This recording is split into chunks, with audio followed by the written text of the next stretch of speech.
Hello students, आज हम chemical properties करेंगे हेलो एल्केन की। और आज चैप्टर समाप्त होगा प्रॉपर्टीज़ ऑफ हेलो एल्केन। उसके बाद हम स्टार्ट करेंगे हेलो एरिन्स अर्थात एराइल हैलाइड्स। तो आज हेलो एल्केन की केमिकल प्रॉपर्टीज़ का लास्ट लेक्चर है और इसमें है रिएक्शन विद मेटल, धातुओं के साथ अभिक्रिया। रिएक्शन विद मेटल, धातुओं के साथ अभिक्रिया। तो हेलो एल्केन की जो अभिक्रिया है, केमिकल प्रॉपर्टी, आज धातुओं के साथ अभिक्रिया करेंगे। उसमें पहला नंबर है रिएक्शन विद सोडियम। तो हम जो पहला रिएक्शन करा रहे हैं एल्किल हैलाइड की, तो हम करा रहे हैं सोडियम से। तो एल्किल हैलाइड क्या है? RX, ये एल्काइल हैलाइड की अभिक्रिया करा रहे हैं हम सोडियम से। तो बच्चों, जब सोडियम की अभिक्रिया एल्किल हैलाइड से कराई जाती है तो एल्किल हैलाइड के दो मॉलिक्यूल अर्थात दो अणुओं को लिया जाता है। तो मैंने लिया है इस तरह से X, बच्चों R में इस तरह से लिख सकता हूं। एल्किल हैलाइड के दो हो गए हैं परमाणु और दो मॉलिक्यूल हमारे हो गए हैं एल्किल हैलाइड के, और दो ही हमने लिए हैं सोडियम के, अर्थात दो सोडियम परमाणु और दो अणु हमने लिए हैं एल्किल हैलाइड के। तो बच्चों, जब इनकी रिएक्शन होती है तो रिएक्शन हमारी जो होती है, प्रेजेंस होता है ड्राई ईथर अर्थात शुष्क ईथर, शुष्क ईथर। ये X दोनों सोडियम के परमाणु X के साथ निकल जाते हैं, बनाते हैं NaX के दो मॉलिक्यूल, दो अणु plus R single bond R। Sorry, ये बच्चों यहां तक बनाते हैं। ये X, ये गलत बना दिया मैंने आगे तक। ये R और सिंगल बॉन्ड R, ये हमें प्राप्त होता है एल्केन। अर्थात बच्चों, जब रिएक्शन विद सोडियम की कराई जाती है तो उसको हम बोलते हैं वुड्स रिएक्शन। बहुत इंपॉर्टेंट रिएक्शन है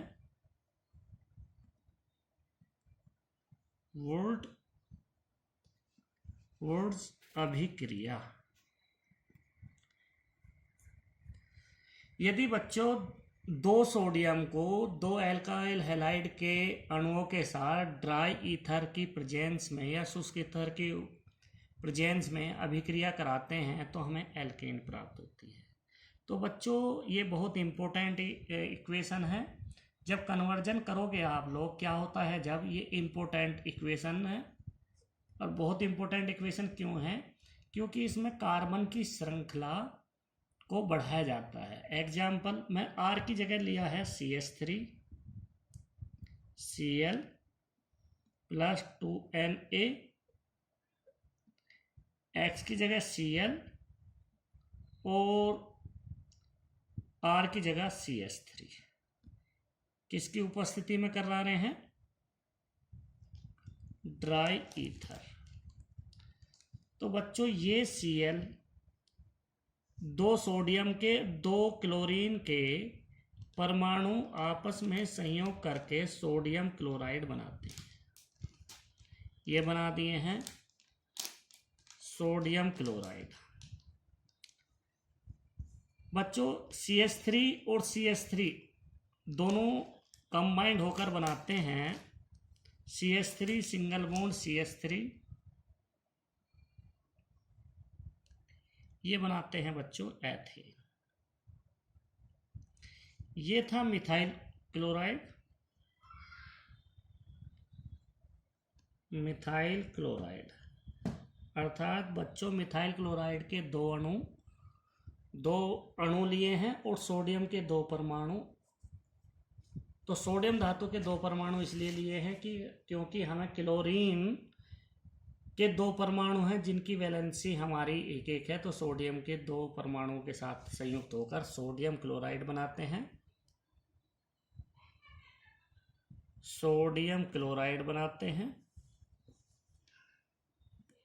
और बनता है एथेन। तो बच्चों ये क्या है, हमारा क्वेश्चन ये है कि कार्बन हमारा यहाँ पर एक है मिथाइल क्लोराइड। हम इस इक्वेशन को इस तरह से भी लिख सकते हैं, CH3Cl के दो अणु plus 2Na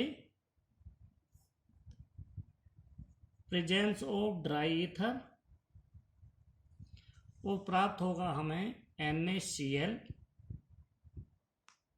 2NaCl plus CH3 single bond CH3। तो बच्चों यहाँ कार्बन हमारा 1 है मिथाइल क्लोराइड में, और यहाँ पर एथेन में जो कार्बन की संख्या है हमारे पास 2 है। तो बच्चों जब भी हम क्या होता है, जब मैं कार्बन श्रृंखला को बढ़ाने की बात करेंगे अर्थात कार्बन श्रृंखला हम बढ़ाते हैं तो हम मेथड वुटोर्ज अभिक्रिया या वुटोर्ज रिएक्शन को लगाते हैं। क्वेश्चन आपको आता है कि मिथाइल क्लोराइड से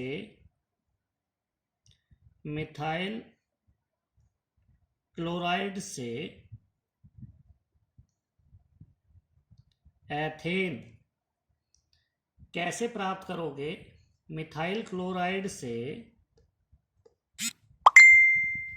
एथेन C2H6 कैसे प्राप्त करोगे, केवल समीकरण दीजिए। तो बच्चों यहाँ पर कार्बन हमारा 1 है और कार्बन की संख्या हमें 2 करनी है। तो सबसे पहले हमारा मेन पॉइंट आता है कि कार्बन की श्रृंखला बढ़ानी है पहले, तो वो हमारी कार्बन की श्रृंखला बढ़नी है और बनना है हमारा एल्केन। तो ऐसा मेथड हमें तुरंत दिमाग में आना चाहिए कि हमें वुटोर्ज अभिक्रिया करनी है, वुटोर्ज रिएक्शन याद करनी है। तो बच्चों हमारी ये प्रेजेंस होनी है ड्राई ईथर में। तो क्वेश्चन कैसा आता है, कभी कभी क्वेश्चन ये आ जाता है कि CH3Cl की रिएक्शन ड्राई ईथर शुष्क ईथर में कराई जाती है तो क्या प्रोडक्ट बनता है, क्या उत्पाद बनता है। तो बच्चों यहाँ अंडरस्टूड है, बच्चों आपको ये समझना होगा कि इसके साथ वो सोडियम लिखेगा Na, तो इस तरह से लिखेगा। तो ये आपको अंडरस्टूड होना चाहिए कि CH3Cl के हमारे 2 अणु हैं और 2 ही हमारे सोडियम के हैं जो हमारे आपस में अभिक्रिया करके सोडियम क्लोराइड व एथेन बनाते हैं, सोडियम क्लोराइड व एथेन बनाते हैं। तो ये मेथड कन्वर्जन में बहुत ज़्यादा आता है। तो क्या होता है, जब बहुत से प्रोडक्ट बनते हैं, पहले कार्बन की श्रृंखला कैसे बढ़ानी है बहुत सौ में आती है। तो कार्बन की श्रृंखला यदि हमें बढ़ानी है, कार्बन की संख्या बढ़ानी है, तो हमारा एक मेथड है वुटोर्ज रिएक्शन। तो हमें सबसे पहले ये मेथड हमें यूज करना है। नेक्स्ट मेथड हमारा है रिएक्शन विद जिंक। दूसरा मेथड है बच्चों रिएक्शन विद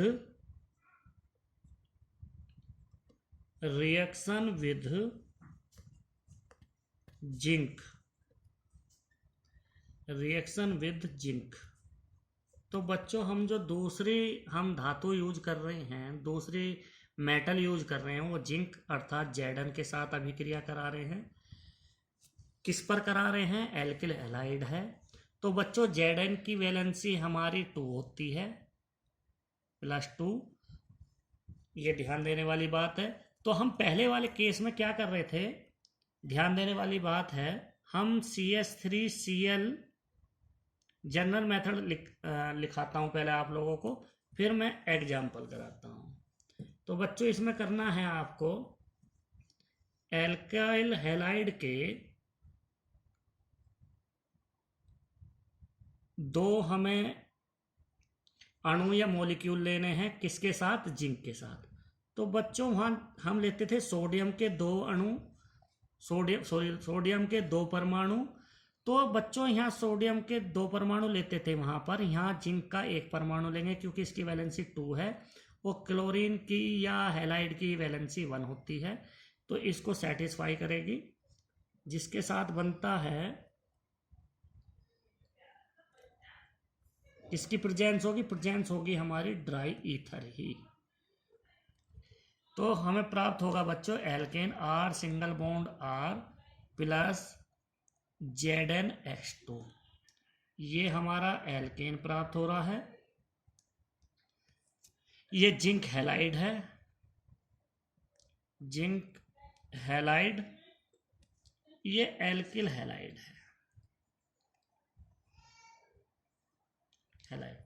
तो इसको हम एग्जाम्पल को इस तरह से लेंगे, CH3Cl जिंक के साथ रिएक्शन कराएंगे, ClCH3। तो मिथाइल क्लोराइड के मिथाइल क्लोराइड के दो अणु जिंक धातु से अभिक्रिया करके जिंक क्लोराइड बनाएंगे और साथ में एथेन भी बनेगी, किसकी प्रेजेंस में, शुष्क ईथर की प्रेजेंस में।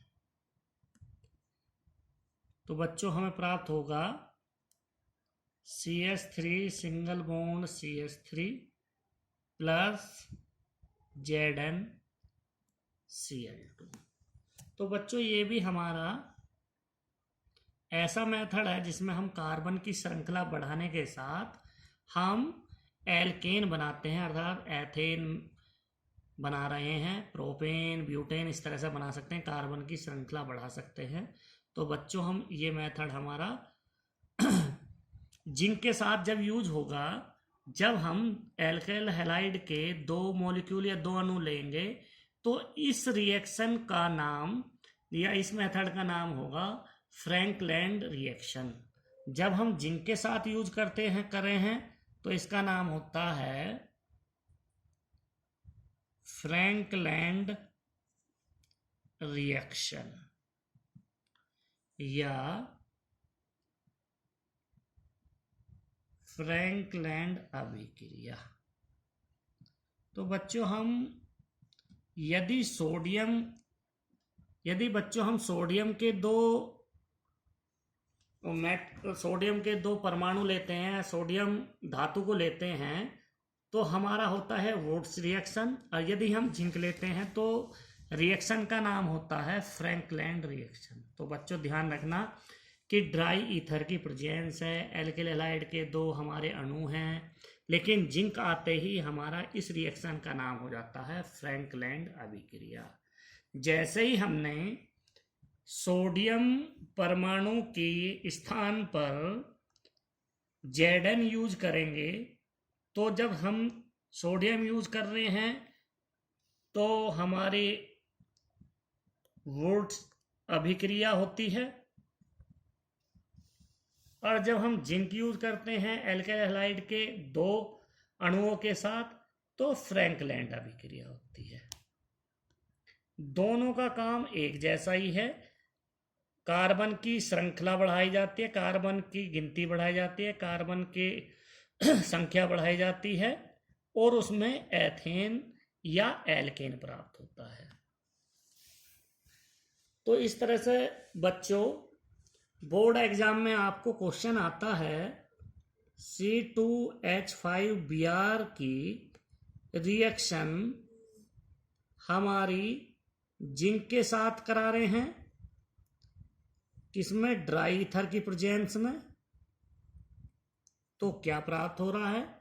और यदि C2H5Br की रिएक्शन सोडियम के साथ ड्राई ईथर की प्रेजेंस में कराई जा रही है तो क्या प्राप्त हो रहा है। दोनों ही कंडीशन में बच्चों एथेन प्राप्त होगी दोनों ही केस में हमारी एल्केन प्राप्त होगी, सॉरी एथेन नहीं, एल्केन प्राप्त होगी, एल्केन प्राप्त होगी। तो इसको मैं एक एग्जांपल को करके बताता हूं। C2H5Br जिनके साथ यूज करेंगे Br C2H5, तो ये निकल जाएगा बच्चों किसकी प्रेजेंस में, ड्राई ईथर की प्रेजेंस में ZnBr2 C2H5 single bond C2H5 C2H5 single bond C2H5। इसको हम इस तरह से भी लिख सकते हैं, कार्बन कितने हैं और उसमें हाइड्रोजन कितने यूज हो रहे हैं, कार्बन 2 और 2 4, हाइड्रोजन 5 और 5 10, अर्थात हमारा ब्यूटेन बन रहा है। तो हमारा सोडियम के साथ भी ब्यूटेन बनेगा, लेकिन रिएक्शन में क्या अंतर आ जाएगा, C2H5Br की रिएक्शन 2 सोडियम परमाणु से कराई जाएगी इथाइल ब्रोमाइड की C2H5, तो इसमें हमारा सोडियम ब्रोमाइड प्राप्त होगा किसकी प्रेजेंस में, ड्राई ईथर की प्रेजेंस में हमें मिलेगा सोडियम ब्रोमाइड के 2 सोडियम ब्रोमाइड के 2 अणु और प्लस में होगा हमारा C2H5 सिंगल बॉन्ड C2H5 अर्थात ब्यूटेन, जिसको हम लिख सकते हैं C4H10 भी। तो इस तरह से क्वेश्चन आएंगे बच्चों। ये अंडरस्टूड आपको करना है कि 2 हमें इथाइल ब्रोमाइड लेने हैं, यदि जिंक के साथ है तो फ्रैंकलैंड अभिक्रिया, वो पूछ लेता है कि ये कौन सी रिएक्शन है, कौन सी अभिक्रिया, वो अभिक्रिया का नाम भी लिखो। यदि जिंक के साथ है तो फ्रैंकलैंड अभिक्रिया, और सोडियम के साथ है तो वुड्स अभिक्रिया। तो बच्चों इस तरह से करना है। नेक्स्ट हम करते हैं नंबर 3 है reaction with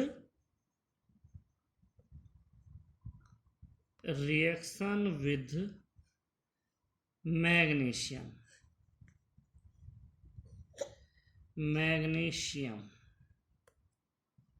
Mg,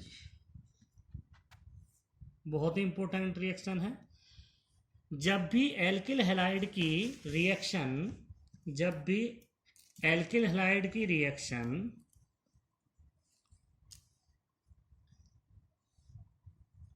alkyl halide की रिएक्शन मैग्नीशियम से कराई जाती है किसकी प्रेजेंस में, ड्राई ईथर की प्रेजेंस में, तो बच्चों R और X के बॉन्ड के साथ इसके मध्य में, इसके बीच में Mg आ जाता है, मैग्नीशियम धातु आ जाती है, मैग्नीशियम मेटल आ जाता है, तो बन जाता है RMgX। जब भी इस तरह की फॉर्मेशन होती है उसको बोलते हैं हम ग्रिग्नार्ड रिएजेंट। जब भी मैग्नीशियम की धातु की अभिक्रिया एल्काइल हैलाइड से कराई जाती है तो हमें ग्रिग्नार्ड रिएजेंट अर्थात ग्रिग्नार्ड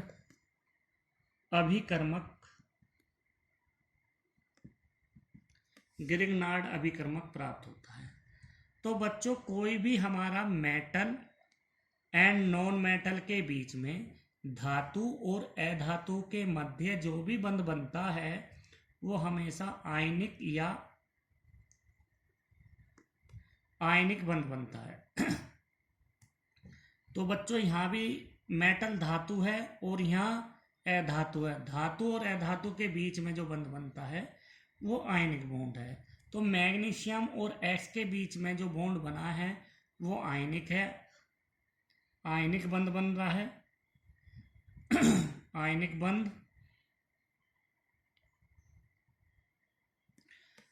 और यहाँ भी बच्चों यहाँ मेटल है, धातु है या अधातु है, तो बनना तो चाहिए यहाँ बच्चों आयनिक बॉन्ड, लेकिन यहाँ बनता है सहसंयोजी बॉन्ड अर्थात कोवलेंट बॉन्ड, क्योंकि यहाँ एक इलेक्ट्रॉन की साझेदारी R की है और एक इलेक्ट्रॉन की साझेदारी Mg, क्योंकि Mg की जो वैलेंसी है,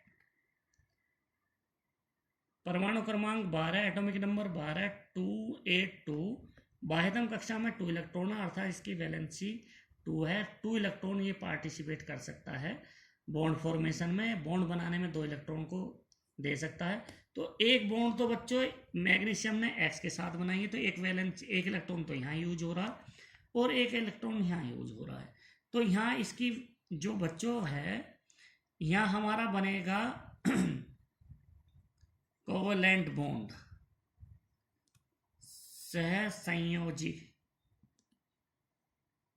बंध बनेगा। तो बच्चों 50% तो यहाँ पर आयनिक बॉन्ड बनता है और 50% बनता है कोवलेंट बॉन्ड। तो बहुत इंपॉर्टेंट है, जब इस तरह की फॉर्मेशन होती है, कोई मैग्नीशियम के साथ कोई हैलोजन ग्रुप जुड़ा हो और साथ में कार्बन की श्रृंखला जुड़ी हो, तो उसको हम बोलते हैं Grignard reagent. Example, CH3Br plus Mg की रिएक्शन ड्राई ईथर में कराई जाती है, किसकी प्रेजेंस में? ड्राई ईथर की प्रेजेंस में। तो हमारा मिलता है CH3MgBr, इसको बोलते हैं methyl magnesium bromide, methyl magnesium bromide, इसको ही बोलते हैं हम ग्रिग्नार्ड रिएजेंट अर्थात ग्रिग्नार्ड अभिकर्मक। तो बहुत इंपॉर्टेंट है। यदि ये भी क्या होता है जब में, बहुत इंपॉर्टेंट है बच्चों, ये भी हमारा एल्केन बनाने में यूज होता है। यदि हम इसकी रिएक्शन सपोज करो, इसकी रिएक्शन हम वाटर से करा दे, देखो CH3MgBr की रिएक्शन हम वाटर से कराते हैं, H/OH, वाटर इस तरह से लिख सकते हैं, किसकी प्रेजेंस में? Dry ether. तो बच्चों ध्यान देना, MgBr जो होता है इस पर पॉजिटिव चार्ज होता है और CH3 पर नेगेटिव चार्ज, क्योंकि धातु पर हमेशा, मेटल पर हमेशा पॉजिटिव ही चार्ज होगा, वो हमेशा नेगेटिव नहीं होगा। तो हमेशा पॉजिटिव चार्ज होगा मेटल पर, और उसके बाद जो स्पीशीज जुड़ी है, कोई भी जुड़ा है, वो नेगेटिव होगा। तो ये बच्चों इस पर वाटर पर H+ होता है, OH-, तो पॉजिटिव वाले के साथ हमारा नेगेटिव पर जाकर जुड़ेगा और OH- हमारा पॉजिटिव पर जुड़ेगा। तो ये H हमारा जुड़ेगा इसके साथ, तो CH3 सिंगल बॉन्ड H, इसको हम लिख सकते हैं CH4, जिसको हम बोलते हैं मीथेन। तो ये भी हमारा एल्केन बन रहा है बच्चों। और यहाँ हमारा प्राप्त जो होगा, यहाँ होगा MgOHBr। तो बच्चों इस तरह से हम कुछ भी बना सकते हैं। यदि हमने ग्रिग्नार्ड रिएजेंट बना लिया तो उसके साथ हम एल्केन बना सकते हैं। तो बच्चों हमेशा ये ध्यान देने हैं कि बोर्ड एग्जाम में यदि कार्बन की श्रृंखला बढ़ानी है, कार्बन की गिनती बढ़ानी है, कार्बन की संख्या बढ़ानी है, तो 3 मेथड हमारे यूज होने हैं। पहला वुड्स रिएक्शन है, दूसरा हमारा फ्रैंकलैंड रिएक्शन है, और तीसरा हमारा ग्रिग्नार्ड रिएजेंट है, जिससे हम एल्केन प्राप्त करते हैं। तो बच्चों हमारा रिएक्शन जो हो गया है, मेटल के साथ रिएक्शन मैंने दिखाई है, इस तरह से हम इसको दिखा सकते हैं। तो बच्चों एक मेथड है, जो ड्राई ईथर है, ये क्या काम करता है, हमारा क्या वर्क करता है? तो ड्राई ईथर क्या करता है, जो RMgX, इस पर पार्शियली नेगेटिव चार्ज, इस पर पार्शियली पॉजिटिव चार्ज, इस पर पार्शियली नेगेटिव चार्ज, तो इस पर पार्शियली 2 पॉजिटिव चार्ज होगा। ईथर क्या काम करता है? ईथर कहते हैं R single bond O single bond R, इसको बोलते हैं ईथर। इसके 2 इलेक्ट्रॉन इससे कोऑर्डिनेट बॉन्ड बनाता है, कोऑर्डिनेट बॉन्ड बनाता है। तो इसका क्या काम होता है, ये रिएक्शन यदि हम ईथर की प्रेजेंस में नहीं कराते हैं तो रिवर्सिबल रिएक्शन होती है, पश्चगामी अभिक्रिया भी होती है। रिवर्सिबल मतलब अग्रगामी भी होगी और पश्चगामी भी होगी, लेकिन ईथर की प्रेजेंस में केवल ये फॉरवर्ड रिएक्शन होगी, अग्रगामी रिएक्शन होगी। इसलिए हमारा मेथेन ही बनेगा अधिक मात्रा में, अर्थात एल्केन बनेगा। तो हमारा ईथर जो है, ड्राई ईथर, हमारा यही काम करता है कि उसको फॉरवर्ड डायरेक्शन में कन्वर्ट करता रहता है। तो बच्चों, इस तरह से आपको हमने आज एल्किल हैलाइड के जितने भी केमिकल प्रॉपर्टीज हैं वो पढ़ा चुके हैं। नेक्स्ट हम पढ़ाने जाएंगे बच्चों आप लोगों को हेलो एरिन्स अर्थात एराइल हैलाइड। तो बच्चों, ये वीडियो आपको पसंद आई तो कमेंट बॉक्स में लिखें और इसको लाइक करें, शेयर करें और सब्सक्राइब करें। ओके बच्चों, पढ़ो इसको अच्छी तरह से। जो भी प्रॉब्लम आती है तो उस प्रॉब्लम को कमेंट्स बॉक्स में लिखो, उसको हम डिस्कस करेंगे आप लोगों के साथ।